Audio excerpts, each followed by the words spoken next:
Happy birthday to Taylor Swift, and welcome to the Wolff Den, presented by Win Again Academy. We've got a great networking event tonight. Win Again Academy, check out Mark Moyer's events or shoot me a message for some info on tonight's event.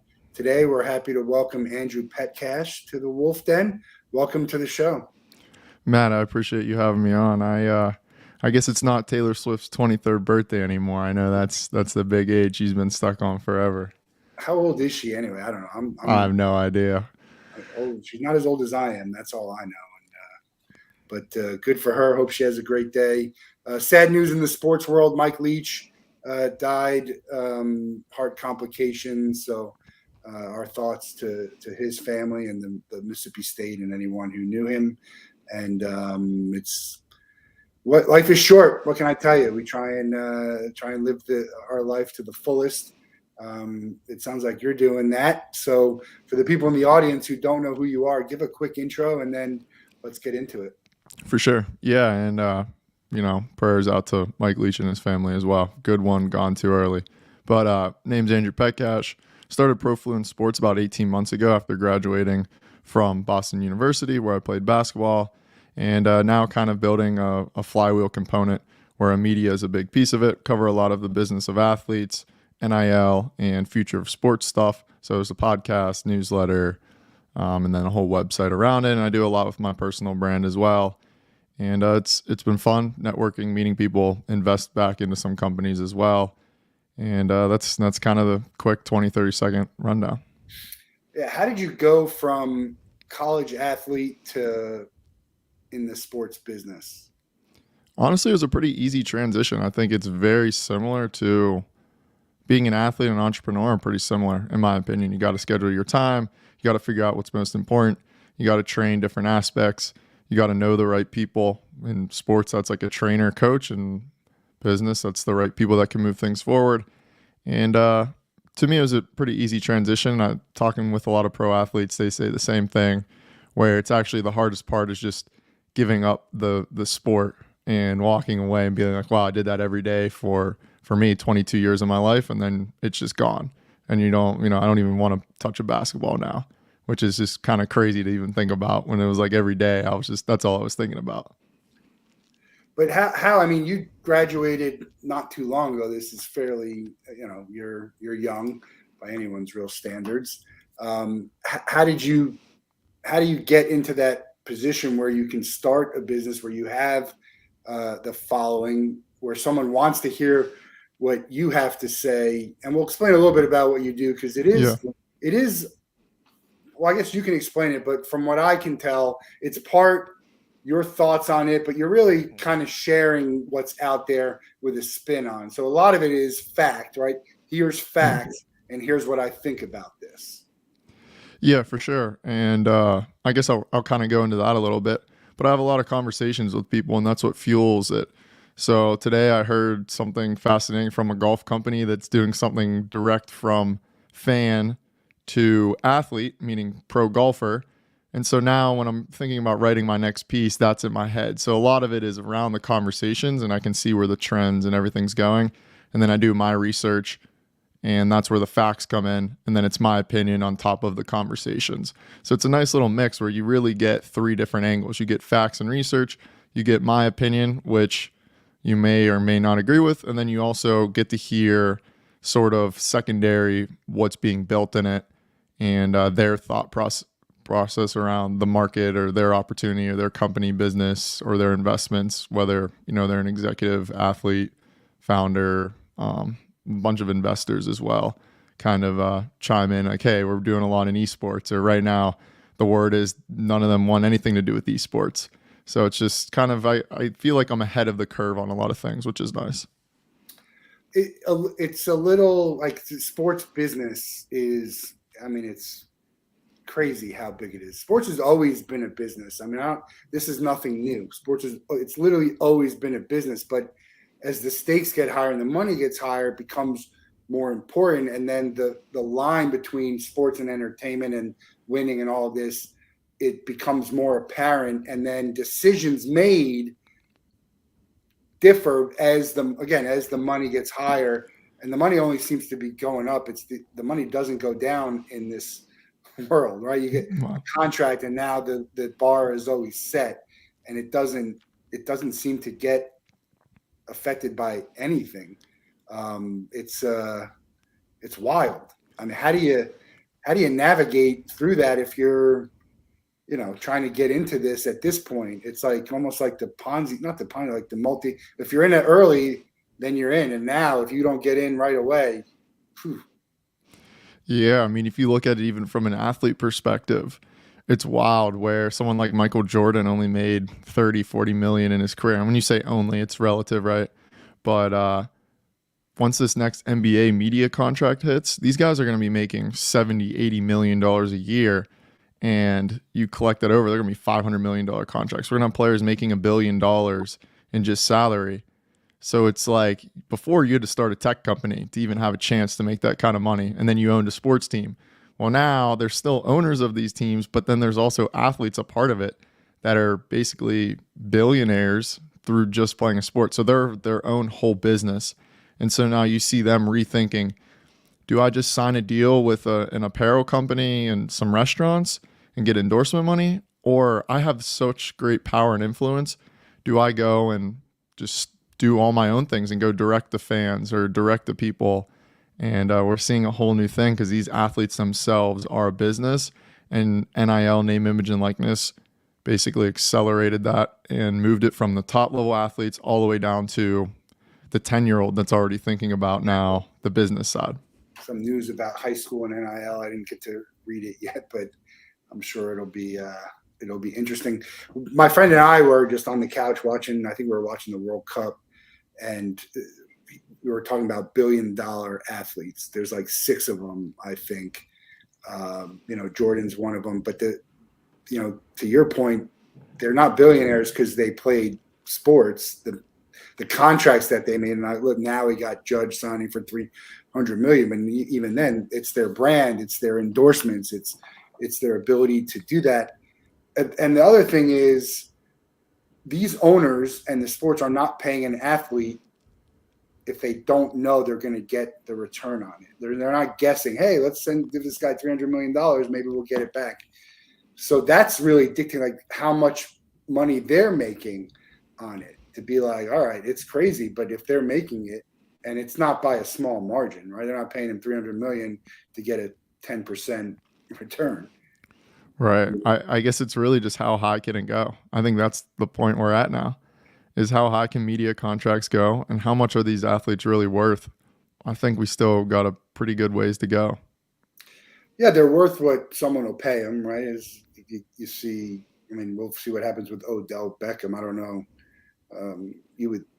I'm not sure how many good offers he has right now. Otherwise, I think he'd be playing. You're close enough to where if you're going to be effective, he's got to get on that field pretty soon, I would think. Not that anyone wouldn't take a flyer on him, but if you're spending a good chunk of money. So it's really about what someone will pay. But I think in a sense, the fan seems to lose out on all this as everything gets pricier and more expensive. It's got to come from somewhere. Sure, it's if a company pays for the rights and they're doing all this money, well, who's going to pay the company, and why are they going to offer all this money? So everyone seems to offer the money because they're getting it somewhere else. And I think the fan gets left out in a lot of this, which is, it's kind of sad because the fans are the ones who are the only reason any of this happens. Yeah. And the fans, though, we are seeing a lot of companies being built around the idea of going directly from athlete to fan. I don't know what's up with my camera here, but of saying they've left out, why don't they have any upside in any of this? So I think we're going to see more of that and platforms being built around that. And you have an example of that? Yeah, for example, when you talk about like an owner, Aaron Judge, they're spending $300 million on him. Well, the team gets all the upside in that. But what about the fans that believed or they knew Aaron Judge when he was 18? What if they could own and you don't want to get, it seems kind of almost weird in that sense of like you own a piece of an athlete or whatever, but it's like you own the upside and you can help fund him get to that next level. And so we're seeing a lot of platforms being built around investing in athletes earlier in their careers. And especially you look at something like golf, where you have to go through all these tours and spend this money and you might not ever make it as a pro. Well, now there's things being built around, hey, if you can fund their journey and then they make it one day, maybe you own 10% of their future earnings. So we're seeing a lot of that. Yeah. So we have a friend of mine I play poker with, and he was a guest on the Wolff Den. I'll put his stuff in here. Mike Merrill was like the first publicly traded person. So he sells shares of himself, and people buy them, and we can make decisions. And he puts stuff out to vote. I think it could be similar to that, and we've talked about that in the poker game about would he take his system and apply it to someone like an athlete or an actor or an actress. It'll be interesting to see. Because I think people want that, right? Fractional ownership. You've seen it in a little bit, but what does it mean as a fan? Do I want to just have a piece of, a physical thing? Yeah, it's cool, but can I make some type of decisions, or as he does well? I'm a big fan, for me, of the contracts performance, but the people who bet on themselves, like here's what it is. If you do this, this, and this, and you get this much money. If you don't do well, you do here, and you'll get that base and everyone. And let's see performance. The issue is, again, everything just continues. There's no reason to think that any of this is ever going to go down, and there's nothing like it. I mean, housing goes down. There's nothing like it. Even cars, I guess, gone down a little bit, even though that's not a great example. But there are times when cars come out, they find a cheaper model. I mean, there's nothing like it.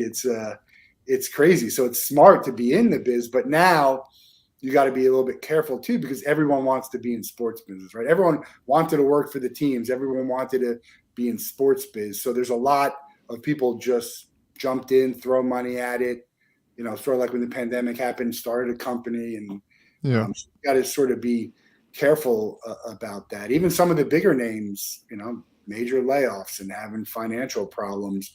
So while the money keeps going up, not everything is a lock or a safe bet. No, not at all. And I mean, you even look at the valuations of some of these teams, and it's like, is someone really going to spend $8 to $10 billion on a team? Like, is there ever a cap on that? When does the return become too risky to even buy a team? But we're not seeing that, because now everyone, though, they're just like, oh, we'll just go to pickleball, or we'll go to cricket. And you see all these they're just like, well, if this works so good in NBA, NFL, let's do it in these other sports. So now we're starting to see kind of money getting shifted other places a little bit, because it seems endless, like you said. Yeah, I think also that you find ownership teams. So you get a lot of people who have a lot of money to come in, and all of a sudden it doesn't seem so much, even though they're all overpaying. But again, they got to feel like the value is going to continue to go up. I don't know. There's not a lot of teams for sale anyway, so that's not a huge issue. But a lot of money. You bring up pickleball. It's become all the rage now. It's got backing. One of the things that I see, it's not just in sports, you see it in the NFT world, and the people who are the loudest about a lot of these things are the ones who are the heaviest invested in them. And so it's hard. Sometimes it's hard to get a good read on the popularity of it, the viability of certain things. What do you think about that? I agree 100%. You look at Kevin O'Leary and FTX. He was always a big proponent of crypto and all this, and saying, oh, they're good. And now he's been sheepish about saying anything bad about them. Meanwhile, it comes out that they paid him $15 million. So of course he's going to be bullish and say all the right things. And you see that in sports too, where you see a lot of the athletes now, oh, they go and they show up and they play pickleball, or they do this. And it's like, well, yeah, they own a team. They're trying to promote the game, and there's that influence endorsement piece on top of them having actual equity and ownership in them. But how popular is it really? Like you said, yeah, it's an interesting point. We'll see what happens with it. I mean, it's a growing sport. I don't know if people want to watch it in the way they want to watch other things, but there's a lot of unique type of sports that I think are have a chance. I don't know what does that mean. They have a chance to be popular. They have a chance for more people to want to play it. A chance for people who will, for an entertainment dollar, take their family to go see it or see some type of competitive, depending on who it is. So we'll see what happens. But it sort of brings me to the influencer. I'm not a huge fan of influencer. I wouldn't pay someone to pitch my product. If you like what we do, and then tell people you like what I do. I mean, it's not to say you can't figure a way to partner, right? But Right. to just pay someone to pitch your thing, and it's popular. They do Right. it all the time, and it works. I think that the consumer is either uneducated or doesn't seem to care. They have this feeling. It gives them this feeling, and they don't care. What's your thoughts on the influencer marketing with athletes and where that's headed? Yeah. I mean, like you said, it works, which sometimes doesn't make sense because you see, for example, a professional athlete and they're promoting alcohol or they're promoting a soda or a candy like Skittles or Coca-Cola. And it's like, do they ever really eat those? They're a professional athlete. They're at the peak of their prime and body and all that and taking care of everything. It doesn't really make sense when you think about it. And I think with all the social media, more education, knowledge, people are also starting to learn, oh, yeah, soda's probably not that good for you. So when you see an athlete, it's almost like a negative tarnish on them. And I think we're starting to see it shift now where that's why the players even are like, wait a second. Why don't we just invest into the products we actually use and get ownership in it? And that's why you see a Whoop or you see a Body Armor or you see some of these nutrition companies have athletes that actually own a piece of them because it's like, wait, that's what they would actually promote. It's what they're actually using. We've seen it a bunch in CBD, Klay Thompson, Alex Morgan, all these athletes. They use CBD oils to stimulate their muscles or recovery or whatever it is. And it's like, well, they actually do that. So they're putting their money where their mouth is, what they're doing for themselves personally. And I think that's kind of more the new model. But money talks. If Coca-Cola comes to you and they're like, hey, here's 10 million bucks, all you need to do is show up for a commercial, that's probably hard to say no to as well. But if the salaries keep going up, I think it gets easier to say no to those because there's more money. You're already making a lot, and then there's more money to be made in actually owning companies or starting your own thing in what you actually believe in. Yeah, investing in companies, even if it's something that you use, invest. People using the stuff that they're actually pitching and not, Joe Namath pitching reverse mortgages on is there anyone who got a reverse mortgage because they saw they have to be, they keep paying them. They must feel like there's a bump somewhere. I don't know. But yeah, I understand it. It's always one of those things for me is I can understand it, even though it's not for me, but there are people doing it. All right. Everything we talk about is that people are doing it. They're buying it. They're paying for it. They understand if I'm paying X, I'm getting back X. Is there a way someone can slow this down? Like, could this consumer slow this stuff down? I mean, it'd have to be like we talk about like a protest, like don't show up or don't, go to a ball game and don't buy an $8 bottle of water and a $15 beer for a week. You would think that something could be coordinated in a protest kind of way to do that, but I don't, and it's never been done. Yeah, I guess kind of what would be the end goal of that, in your opinion? Like, what is that solving? Well, it just be like, why do we need a $4,000 markup on a bottle of water at an event, right? And I jokingly, when we did the the Spotify Wrapped and I put my music festival, I put like $1 bottle of water, and it's just I don't know, it just really gets me. I just think there's ways to make money without harming the fan. There's got to be some number to be like, look, if you sold water for $1, would 4 times instead of 4, would 3 times as many people buy water?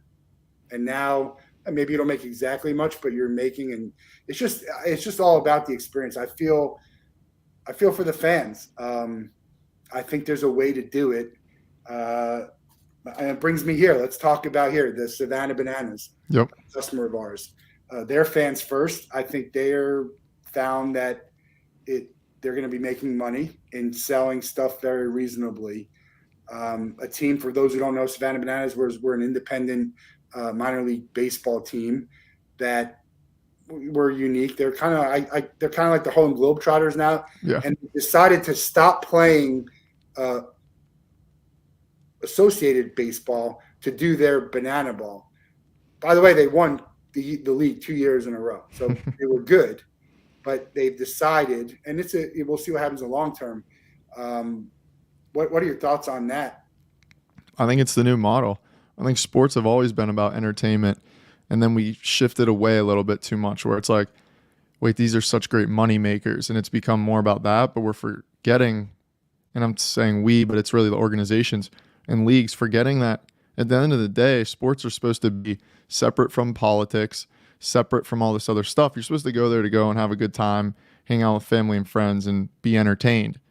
And that's what the Savannah Bananas are doing. They're saying, okay, yeah, there's not all these huge commercial breaks. The games aren't super long. There's not all these, dumb rules and reviews. And you're there for the experience. You're going to forget who won in 2 weeks anyway. You're there to be entertained. And I think that's the new model. And we're seeing it a bunch in golf. That's why Top Golf took off. And I think leagues got to think about that because of me personally, and I know people with like the Pirates organization and stuff, and it's like, I don't want to go to an MLB baseball game. It's way too long. It's too much money. I don't care for it. But Savannah Bananas, sign me up any day. I'll go to a game, whenever.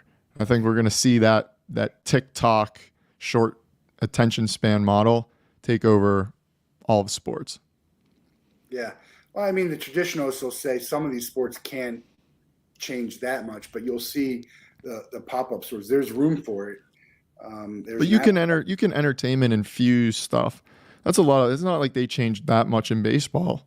Just in between innings, they have dance-offs and they have like little goofy stuff. So they haven't changed some of that, yeah, and some of that you can't afford. If you're a professional team, you can't do it. But there are ways to entertain fans. I think this is for everything in the way with the fans. For what I think is that teams give this low-level effort to say, "Hey, we did this, we did something," and there's not a lot of teams that I think get it.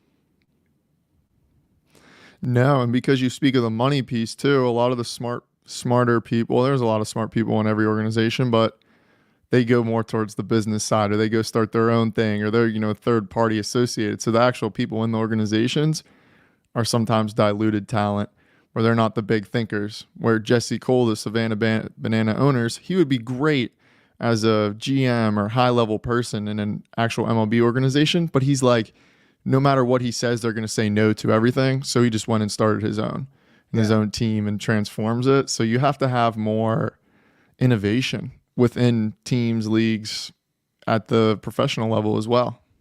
Well, I think there's a lot of great ideas that people don't get to talk about or do because they're not at the top. And I think, that's a big problem in business anyway. That's not just sports.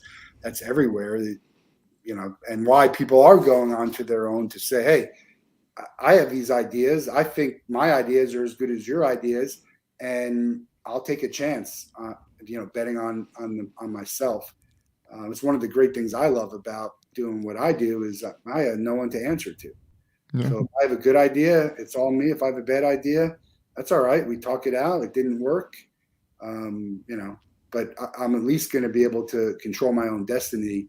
And we're not just someone, at a desk pushing paper, and which you have a lot of that for. And I even talk to the people here like, well, why do you need to get permission from these people to do something like this? Or it's, if they can't trust you to do it, then how is this an organization that's going to operate well? And yeah, I mean, I've even seen it with my own stuff, just getting sponsorships. You talk to the big companies, it's a 6-month, 12-month process going through all these hands. And you talk to a startup, they're like, hey, we think it'd be interesting. Let's put a sponsorship. Promote our stuff a little bit. Happens 2 days. Takes 2 years, it feels like, for some of these other ones, because there's always like one decision maker and then all these hands in between at the table. And I think yeah, go ahead. You keep going. I was going to say something, but finish that thought. I was just going to say it applies to athletics as well, where we have all these agents and middle people diluting the middle between athlete and organization as well. And it's money based. You make 20% on an athlete's contract or endorsement. There's a lot of motives there. And so you see it all throughout, just middle management red tape. It just slows down innovation like crazy. Too many hands in the cookie jar for Yep. all kinds of things. It's especially in sports, entertainment, like music, bands, like people not even know. They're not making their own decision. Like Tom Brady, maybe he's more involved, but the average athlete's not really making decisions on who they are. That's changing a little bit. Let's go into NIL and the college landscape. I saw that you were very high on Deion Sanders and what's going on with there. I'm not sold yet. Deion, to me, great brand, right? Very flashy, very dramatic.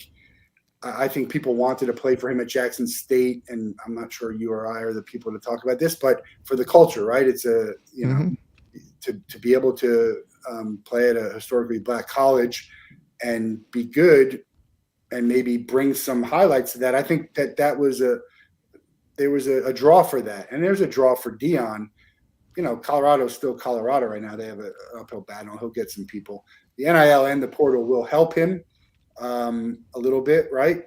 But we don't know. I think here's my opinion. I state every time we have this conversation. NIL, great. Athletes should get paid. The way they rolled it out, the way it is now, it's terrible. The portal, terrible for college sports. Great for some athletes. For some schools, sure. And I even think my school, I'm a Gator. I think we have the ability to really take advantage of that, but I'm still not as big a fan of it. Talk about the NIL landscape as you see it now. Expand a little bit on Deion and why you feel that way. And I'd love to hear that. For sure. Well, to start, I think Deion is going to do great. Colorado might not be the right school per se. I see him more at an SEC school, like a Mississippi State. That sounds terrible saying out Mike Leach, but school like that, more in the southern tier. But every top player is going to want to play for him. You already see that in the transfer portal. You already see it with high school recruits. They're like, hey, we want to come play for this guy because he's going to help them build their brand. He's going to bring more attention to them. It's going to make them more money, but it's also it's just going to bring publicity. For the school, it's great. I mean, think about for the school, Colorado, how much extra attention they're already getting. When is the last time you've heard about Colorado football? Yeah, it's been a while. I mean, they are helped a little bit by USC and UCLA leaving, right? So, the conference might be – there's still some pretty good teams. Arizona, Washington, Oregon State's having a good year. So it's not – they still have an uphill battle, but I do agree with that. Yeah, and we talk about the entertainment portion. Well, what's Deion Sanders? He's as good of entertainment as you can get. He's going to put out highlight-worthy Sports Center clips all the time. He literally did the first day. He walks into the Colorado basketball game. He has his hoodie on. He has his players behind him. Everyone's cheering, and it's like excitement. And I think he's going to bring that, and it's all going to be about who he hires around him. He's not going to be the X's and O's and that. He's there to bring in top players, increase their brand, increase Colorado's exposure, and then hire the smart people that put the actual X and O's together, get wins. And I think it's one of those ones that could change it. And then all of a sudden you see 4 other Pac-12 teams, they go and hire other former NFL players. They're like, oh, now we need, I don't know. Well, it's been done. It's been done before, hasn't it? Maybe not as much as now. I mean, you saw it in basketball a little bit. Juwan Howard, Penny Hardaway. Yeah, turned out. Yeah, I mean, besides when Juwan Howard tried to knock out that coach last year, it's been great. Michigan's been good. Memphis, they were good with Calipari, then they fell off, and now they're good again. Bringing in top guys. Doing okay. How do you compare a brand like Deion to a brand like Lane Kiffin? I think that's a great question to kind of compare them. I think they both work great, and I think they're both strong personalities. I think Lane Kiffin, he doesn't have the prime time, former high-level NFL player attached to him, but he's just as much of a character, and players like that. Players want those guys that can get attention for themselves too, because they know it's going to add more onto them. And so I think they're very similar. They're in the same tier. If you want to coach like that, Kiffin and Dion are in the same discussion. But he hasn't won anything. He hasn't won anything. So that's the thing. Can these coaches get over the hump? Where is that fine line? They can do really good, but can they win? I think that's the ultimate question.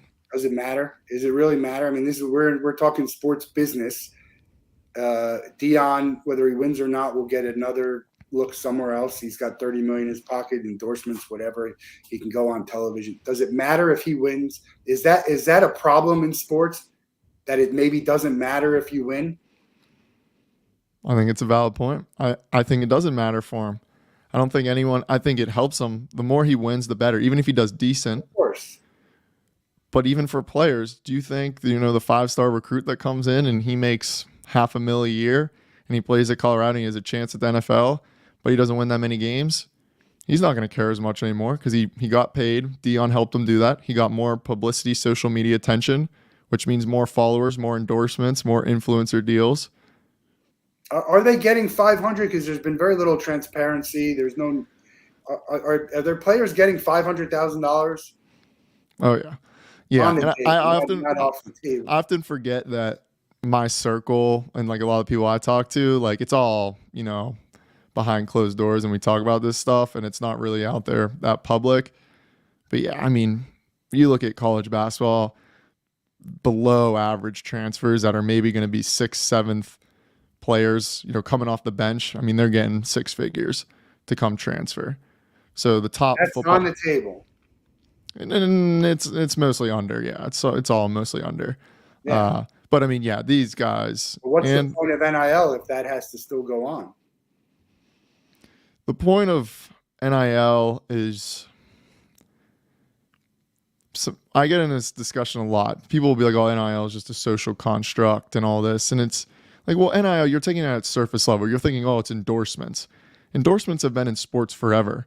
NIL is just a front, at least in college sports and amateur, to find a loophole into the way to pay athletes because we know they're worth money without legally going against all the legal, like staying out of the legal component.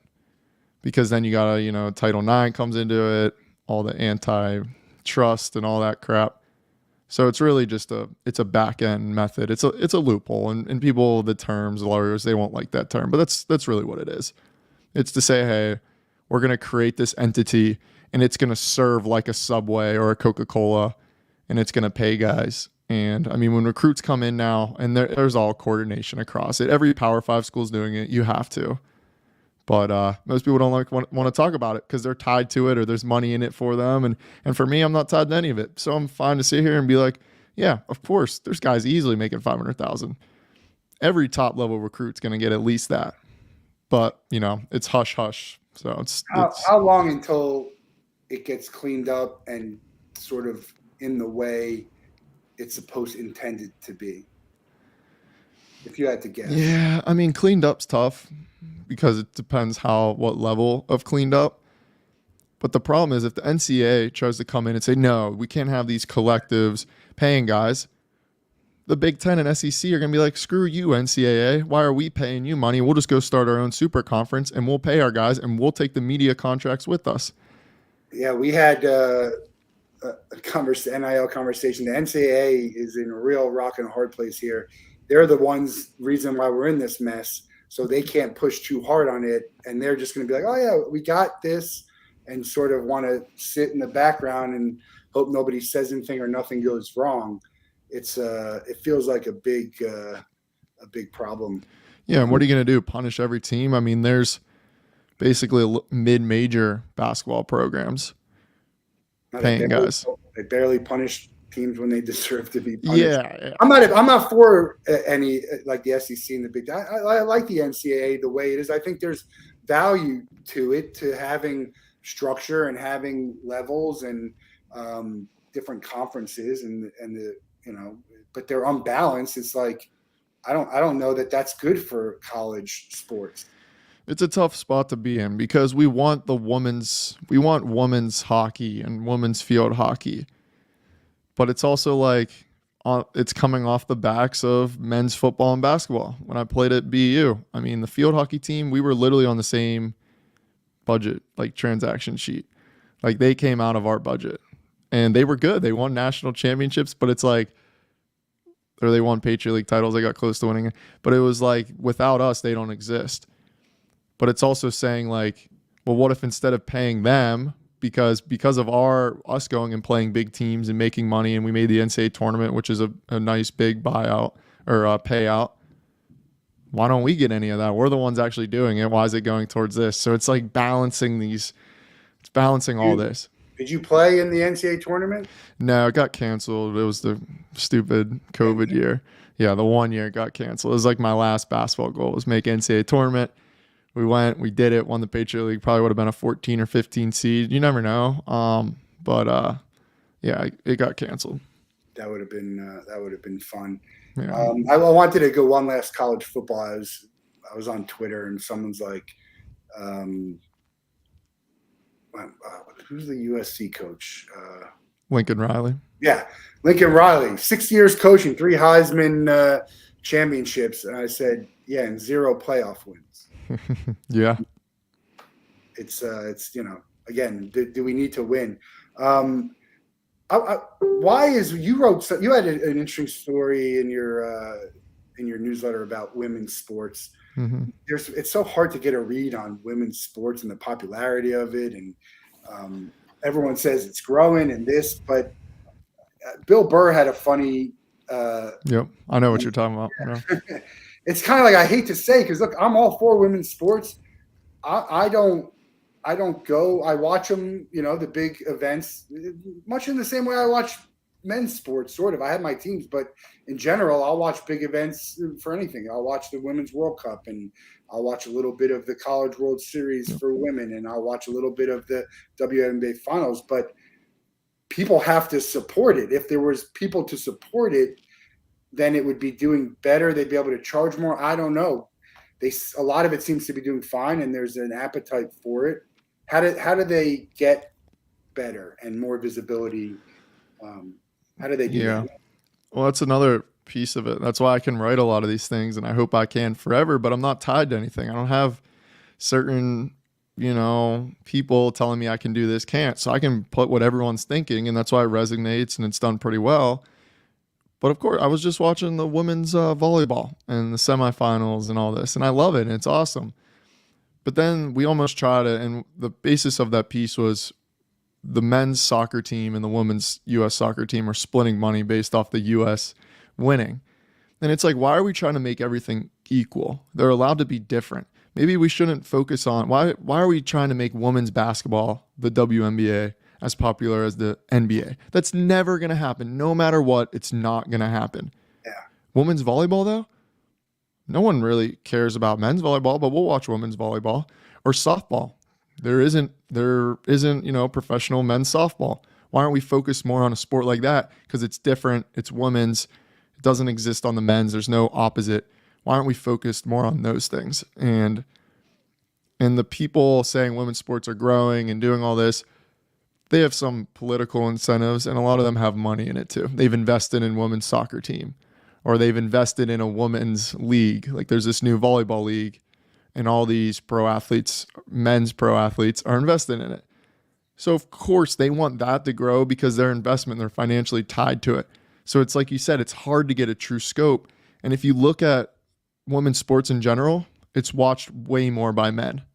So the same women complaining, they're not even most of them aren't even watching their own gender sport. So why are you complaining, calling for this, when men are actually doing their part and we're investing in it, doing all this? So it's that's what's tough when money, politics get tied into any of this, and in sports it's all over the place now. Yeah, the women, the World Cup is coming, and they've struggled a little bit in some of their matches, but I anticipate they'll be a top team when that comes. And I think really the women's has been the driver of soccer in the U.S. for a long time now, because they've had the success. They're recognized one. We watch people commentate on TV, and you know who they are. But short of that, I didn't know barely any of these guys.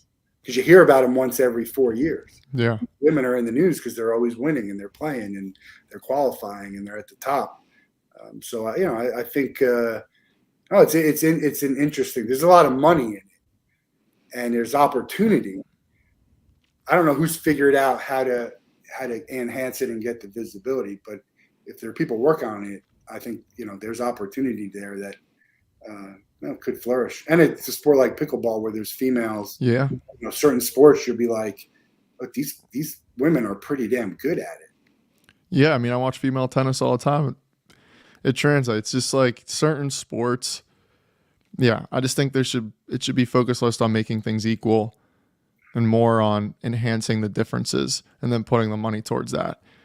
Where there's no professional volleyball leagues. Well, let's do it in women's volleyball. Let's make that a big thing. Okay, cool. I'm all for that. Or softball or pickleball. But trying to make WNBA or that's just where I have a hard time. Why? The NBA is global. I mean, you look at the 3 MVP candidates, Luka Doncic, Giannis Antetokounmpo, Joel Embiid, Greece, Africa, and where's Doncic from? Croatia or Serbia or something like that. I mean, this is global sport now, and it's like we should be focused more on that instead of, the WNBA didn't get as much attention this past year. But I'm all for women's sports. For Zion for MVP. Is he in the discussion? He's having a great year. He is. I don't think so, but you also have to remember there's a lot of really good players. So to be considered the best basketball player in the world, I mean, he's got that crazy. Team most valuable, not best. Yeah, that's true. That's fair. He's got that team number 1 in the conference so far. I was just pulling out his rookie card. I bought his. I don't own a lot of new cards. I have old school cards, and I bought a Zion Williamson rookie. I have a Trevor Lawrence rookie and Peter Line. I don't have a lot of new ones. All my stuff is old. How do you make a living out of this? Like I think Darren Rovell, like you're like in the footsteps of like a Darren Rovell in a sense in the business. Do you ever get compared to him, or does it people bring him up when they talk about what you're sort of trying to do? I've had a few people say that. Have you spoken with Darren? I've messaged Darren a little bit, but I don't know. I just kind of not that responsive. No, he actually messaged me first and just said he liked what I'm doing and if I wanted any guidance. But usually, if you want guidance, usually there's some string attached or something. But he's been cool and hey, you should have included this, and he's given feedback. But I mean, I'm really on my own path, and I have different ideas and insights of what I'm trying to build because a lot of people do go towards the media, and even Darren now. Darren can't say what he wants because he's tied to Action Network and sports betting. He has to be slanted that way. So, and he's so invested in products too. Jeremy Schaap's another one. He's been doing a lot of the sports of business, right? He got out of. He's been doing that for a long time. That side of business. There's great stories. Yeah. So I don't know. There's a bunch of different ways I do stuff, and so hopefully some exciting stuff down the line. But just following kind of what I enjoy, and it's fun to dive in and be able to, at least for now, hopefully forever, say what I really think, because what you find is 90% of people agree with you and they're like, wow, yeah, that's right. And then there's 5%, just like politics, there's 5% way over here and 5% way over here, but most people are right here. And I try to find that middle ground by talking to people, researching, and putting my opinion. But what I like about what you do is, and I find myself hopefully in the same way, is I'm not all about trying to find a hot take, right? No. I mean, all these guys on the reporters, everything's got to be a hot take this day. I have plenty of hot takes that aren't me trying to be hot takes. They're just my biases, me maybe not knowing as much as something else, but not having to, be a hot take just for the sake of it. And I think that's sort of crowding the sports reporting world or sports content world, and it's just annoying to read. I see that way too much. And a lot of everything's news too, and at least for now, I've tried to stay out of news and breaking that. And I don't want to be a reporter, a journalist, or any of that. Like, I'm building a business, and I'm writing about interesting things and finding these middle grounds. That's how I view it. So this is a business for you. You have the newsletter, and we encourage everyone to sign up. Go to profluence.com, sign up for the newsletter. There's a podcast. What else is involved in this business? Yeah, I mean, there's sponsorship, then I consult off the side of it, invest back into companies. There's a bunch of different angles and there's an affiliate side. I mean, it's really leveraging the network and doing cool things off of that. But at its core, it is sports and it's where it's going. I'd say it's kind of like the future of sports, and it's where the landscape is going. And that's where I want to be. I don't want to be talking about video highlights or streaming. Like, that's of the past. What's coming, and a lot of it right now does fall in NIL and these kind of the influence of athletes. So a lot of that content is the content, a lot of it right now, but that will continue to shift as other things come down the line.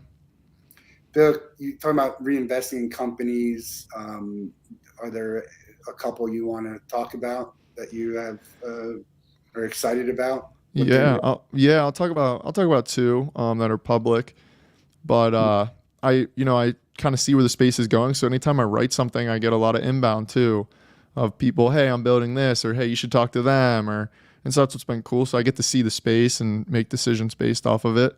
But one of the first ones was Cerebro Sports.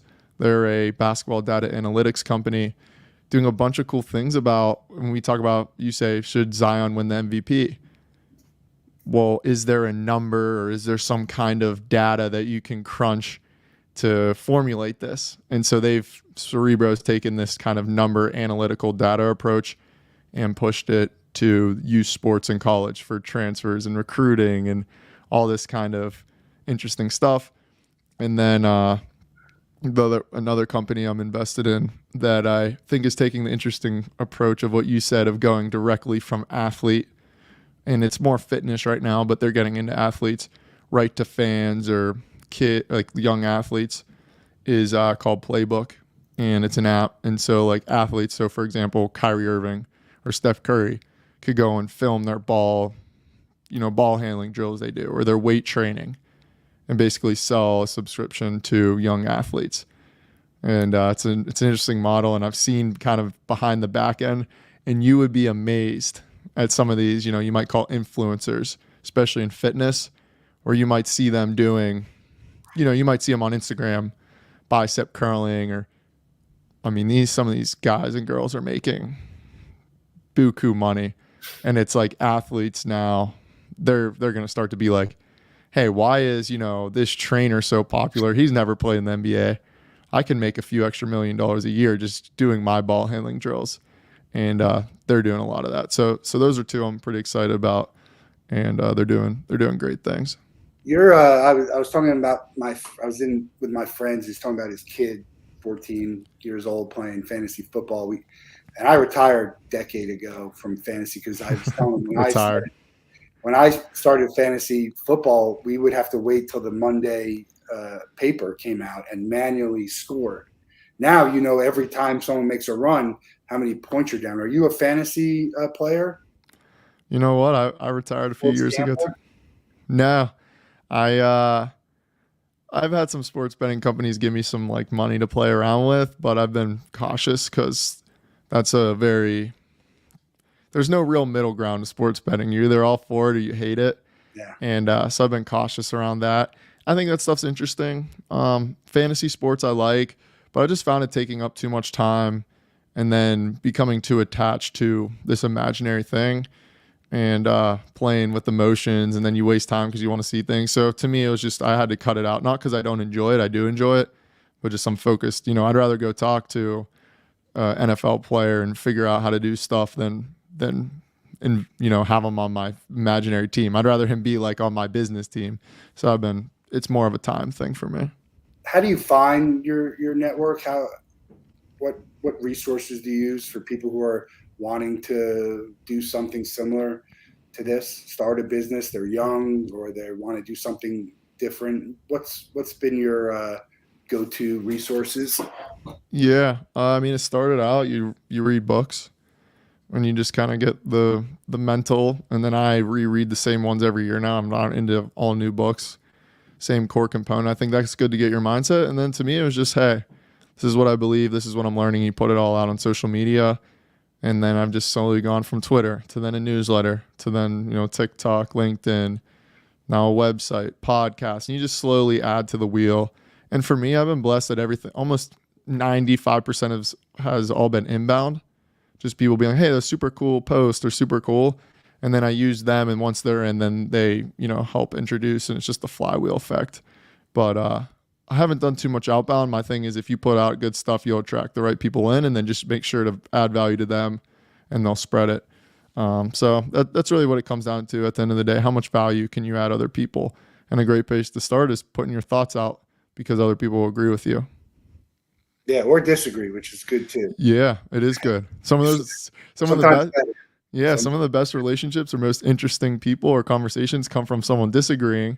Yeah. And then you talk about it more or whatever, and then you go, okay, yeah. But we agree on these 10 other things. Sports is so passionate. It's you can have some pretty heated discussions and real disagreements from people who know a lot about what they're talking about, and there's no right or wrong necessarily. It's hard to be like, hey, Jordan was the best player. No, Brett James is. If I had to start a team, who would you put? Which, I saw Shaq put up a tweet about like which team would win. And by the way, his team, did you see that one? His team would kill the other. It was a 3-on-3. I think it was against Kyrie. I don't even know. But there's no wrong answer. And there's even analytics, and then there's data and numbers behind it who can support your side.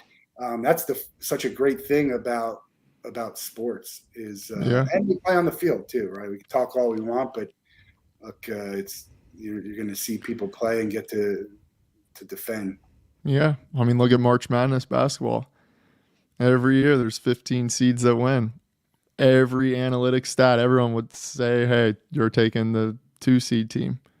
But every year there's a 15 seed that win. I think it's 13 or 14. I think there's only been a few 15, right? Santa Clara beat. Yeah, more of late. There's been more of late, but still, relatively speaking, it feels like every year there's some big upsets that shouldn't happen. Yeah, I mean, you played. You can get hot and you can have a bad. You pick the wrong day to have a bad night. Yeah, and it's over. I witnessed that firsthand as the Gator fan in Dallas in the Final Four. I don't think anyone was going to beat that team, and we had our worst night of the year, and UConn didn't miss shots, and that was it. It's over. And you never know when you're going to get back too. That's the great thing. Yeah. If you're not Duke or those top teams, you got to really celebrate a win. That's what he said. Like, Lincoln Riley, no playoff wins. Great teams, they're in it. They got the Heisman. No playoff wins, and as a fan, that's got to be frustrating. Well, now you got over 2 schools here. Yeah. Well, how much of that to you is coaches or players? Because there's such a fine balance. Players got to make the plays. I'm a player guy. Yeah. These players got to make plays. I don't care what it is. At some point, players got to make plays. I think certain sports even more. Right? This coach didn't miss this layup, this free throw. I think coaching in football is more important than basketball overall, but it's the play. You call the play, they got to make the catch. No. I mean, it's they get too much credit for the wins and too much blame for the losses. That's I always hate hearing people bash the coach about like the guy didn't. What do you want him to do? He can't get on the floor there.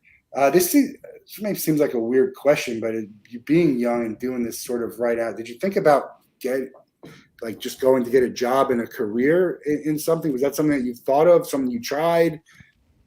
Yeah, it's a great question. It's one I get all the time. I did real estate and finance in college and a lot of number crunching and kind of saw what that looks like right out. And I was like, that's not for me. That is definitely not for me.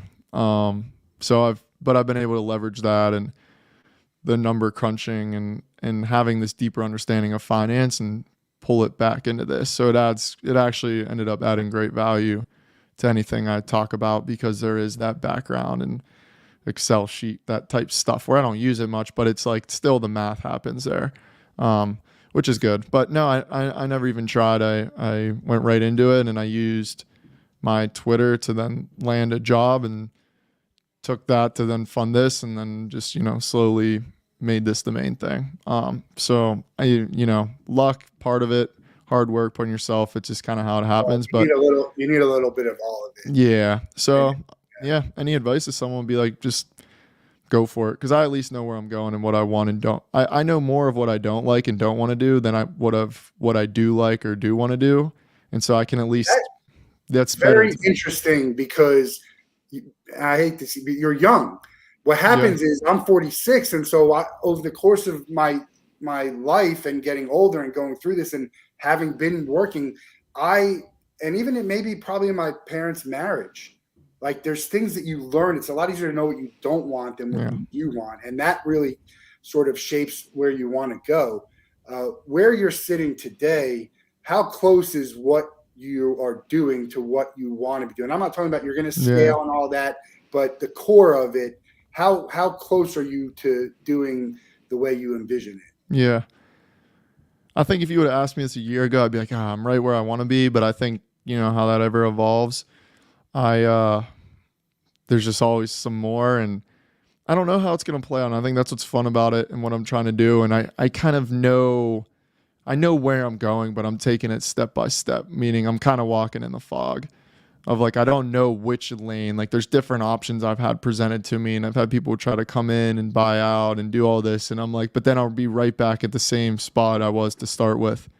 So, but I know eventually there's going to be one of those, whether opportunities, side things, but keep the main thing the main thing. Don't do too many side missions. I say, like a video game reference, like don't do all the side quests, stay to the main mission, and then we'll figure it out. But it's getting closer every day. I feel like it's moving where I want it to go. But to answer your question, I would say the core component is almost complete. And then to get to the next steps and layers I want to build out, that'll begin in 2023. If you had to choose one thing to cover and talk about, what would it be? I think the athlete component. I don't think anyone, because first off, I don't believe there's enough former athletes. And I think if you play at a Division I level, like pretty high level, where I was home in college for a week the whole year. We were always training class. It's a full thing. And so I understand that life, and there's not too much different from pro athletes. And so to still cover the athlete aspect and incorporate that into everything I write about or talk about, I think is an advantage, because so many people don't have that. They've only had an outside view forever. So I've had the inside view with the financial background. So I think anything like NIL is a big piece of that. But anything around athlete business, more so than just sports business, I think is cool to cover. What about one sport? Like if you had to say, I can only talk about athletes that are college basketball players, college football, pro football. Do you have, like, top of your head, I got to only do one? What I do a little bit of all of them, just whatever I find interesting. But if you really had to be like pinpoint to one, I come from basketball. I know it the best. I would have to say I would stick to that, just because. College or pro? If you could only do one. College, yeah. I'm a big college sports fan. Nah, nothing beats it. Oh, great. What's your bucket list sporting event that you haven't been to? Yeah, I really want to get out to, well, there's two. I know that European people wouldn't like me saying this, but I'm a huge soccer fan, not football, as they always correct me on. But I'd love to get to a Real Madrid FC Barcelona game, or a Man City game. I think just something so different, because I've had the American. I think that, like, just the loyalty is unmatched. I went to Munich 1860, which was a team that was, they had a game to avoid being relegated. That's how bad they were. And that environment was unbelievable there. They're rabid fans. I think you can get there someday. Are you going to be in Arizona for the Super Bowl? I don't know yet. Maybe. Yeah, I'll be there. I'd love to. Yeah. Love to meet you. We'll find you somewhere, talk offline, and try and figure out where you go for conferences and stuff. Love to hear more about that offline. Favorite sports movies? You have a couple? There's so many good ones. I think The Blind Side always comes to mind right away. So I'd go with that. Interesting. Yeah, man. I got some I'll have to recommend to you. We're going to let you out of the Wolff Den with the same question everyone gets. You get to spend a day with anyone in the world, 24 hours. You could do whatever you guys like to do, but they have to be alive and you can't be related to them. Who would you choose and what would you guys do? Yeah. Well, it's funny. I asked this question to other people, but it's more on anyone throughout history, and they're all passed away. So that kind of eliminates my first three off the top of my head. But I have to say, we'll keep it in sports. I'd love to have a conversation with Michael Jordan, just to unpack his mind and go golf and go gamble with him a little bit or something. Have some fun. I think it would be a festival. No basketball. No basketball, golf or something like that. I'd play basketball with Jordan. I'd love to. I've heard mixed things. So you hear, you've seen the shows. You've heard some nasty things about he's not the nicest, and but if you can get 24 hours, I think you might be able to peel into who someone was. Who would be not alive if it was? Yeah, I always say like Genghis Khan would be fascinating. Jesus and the last one's Ben Franklin for me. I always like to make it alive, just because. First of all, I'd love to try and make it happen. I think if we get enough money and influence, we can get people. Jordan's been selected before; he's a great choice, and we'll see what happens. Who knows? You never know when paths will cross.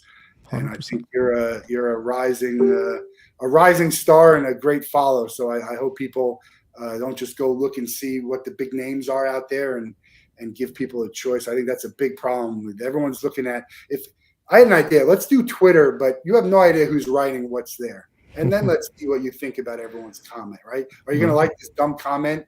No, probably not. That would be an interesting experiment for me. Check out Profluence.com.